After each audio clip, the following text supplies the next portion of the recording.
Et on le disait, nous, c'est avec une équipe de France qui finalement sera très différente, sans doute. On ira à la guerre, entre guillemets. On est en train de muter. On est en train de muter. Sauf qu'on est en train de muter, et il y a un risque à ça. C'était pas de certitude parce que tu changes de beaucoup l'équipe, donc c'est le cas peut-être.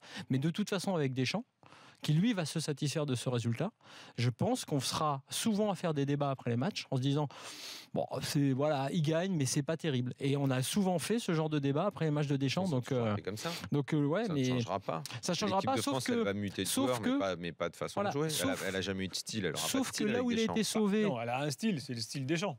Ouais, tu considères qu'elle n'a pas de style, elle a le moi style j'appelle Deschamps. ça pas de style, quoi. Ouais. Sauf que c'est comme si tu sors en pantacourt, en tongs avec un t-shirt pourri, t'as un style, mais un style pourri. Sauf que ce qui s'est passé à l'Euro, c'est-à-dire où ça s'est plutôt bien passé, parce qu'on dit ça s'est mal terminé, on a perdu en finale. Moi, je peux te dire que par rapport à tous les scénarios des matchs qu'il y a eu avant, ça s'est plutôt bien passé. On rappelle le scénario de l'Allemagne avec les blessés, etc. Le machin. Moi, je pense que ce scénario-là ne se répétera pas 2 fois.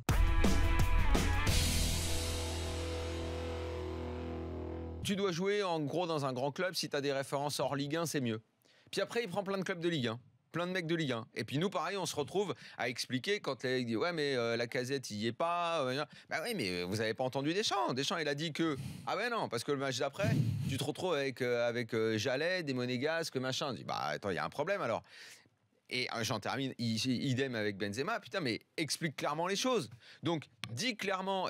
Parce que pareil pour Giroud, il joue plus avec Arsenal. Enfin, il joue régulièrement, mais pas beaucoup. Et il vient, il marque. Bah, on peut te dire, bah ouais, mais si ça se trouve, si on met un autre avant-centre, il va y avoir également des buts. Donc, Deschamps, soit tu dis clairement, bon, écoutez, vous m'emmerdez pas, c'est moi le boss et je fais ce que je veux, qui sera finalement la meilleure des explications. Mais ne viens pas te justifier en prenant des chemins de traverse et finalement à prendre tout le monde pour des cons, les joueurs et nous y compris, parce qu'on ne sait plus sur quel pied danser. Dis, je suis sélectionneur et après tout, vous jugez mon travail et je fais les choix que j'ai envie de faire. Et puis basta. Après tout, c'est peut-être nous aussi, peut-être que nous on est cons, parce qu'on devrait peut-être juste comprendre que de toute façon la vie c'est comme ça, que c'est lui qui décide et qu'on devrait arrêter de suivre ses critères parce qu'on sent bien que les critères, il en fait absolument ce qu'il veut.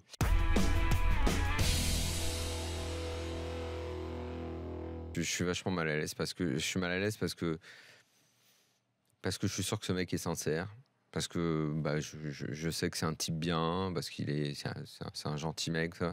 Mais je suis mal à l'aise parce que c'est tellement surréaliste d'avoir fait ça, quoi.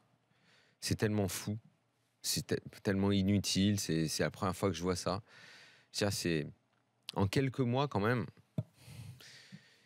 C'est la première fois que je vois une équipe gagner 4-0 se faire défoncer comme ça au retour. C'est la première fois que je vois, depuis 1 an je parle, un mec sur Periscope insulter son entraîneur.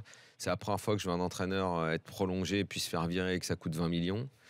C'est la première fois que je vois un mec être en slip, pas prêt à rentrer sur un terrain, avoir tout à mettre, même ses chaussettes. C'est incroyable. Vu qu'il avait rien, je me dis qu'il était en slip, quoi. Je sais pas ce qu'il avait, quoi. C'est la première fois qu'on voit autant de choses dingues dans le foot, et toutes ces premières fois, elles sont concentrées sur un même club.